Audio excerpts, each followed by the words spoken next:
Kisah pernikahan kakek Tarman, 74 tahun warga Karanganyar dengan seorang gadis muda bernama Sheila Arika, 24 tahun, asal Pacitan viral di media sosial.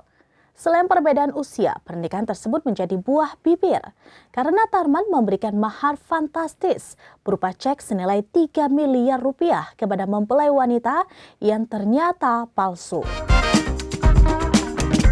Kisah pernikahan kakek Tarman, 74 tahun warga Karanganyar dengan seorang gadis muda bernama Sheila Arika, 24 tahun, asal Pacitan, viral di media sosial.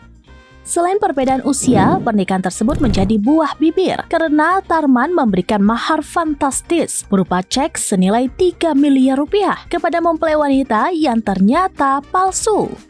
Dikutip dari Tribun Jateng pada Jumat 10 Oktober 2025, Tarman rupanya juga sempat terseret kasus penipuan pada tahun 2022.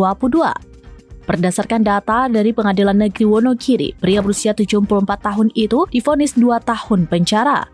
Barang bukti berupa rekening bank atas nama Tarman turut disita. Bahkan sebagian dirampas untuk dimusnahkan. Namun Kasih Humas Polres Wonogiri AKP Ibtu Anom mengaku belum mengetahui detail kasus penipuan yang menjerat Tarman.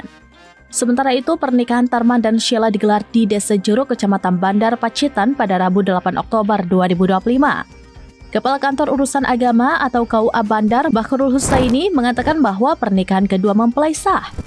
Namun, siapa sangka cek mahar senilai 3 miliar rupiah yang diberikan Tarman ternyata tidak dapat dicairkan alias palsu. Bahkan mobil mewah yang digunakan sebagai simbol mahar disebut merupakan mobil sewaan atau mobil rental. Sehari pasca pernikahan, Tarman dilaporkan kabur karena terindikasi melakukan penipuan.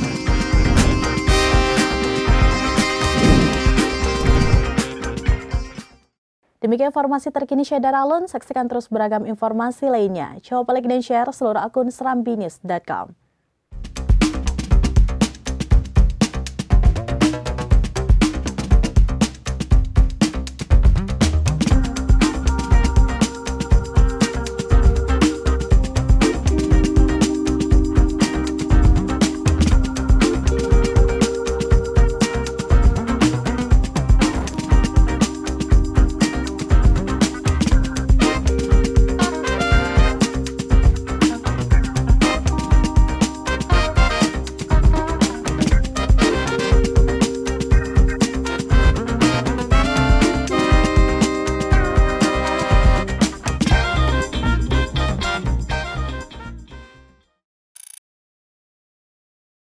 Download Tribun X sekarang, menghadirkan lokal menjadi Indonesia.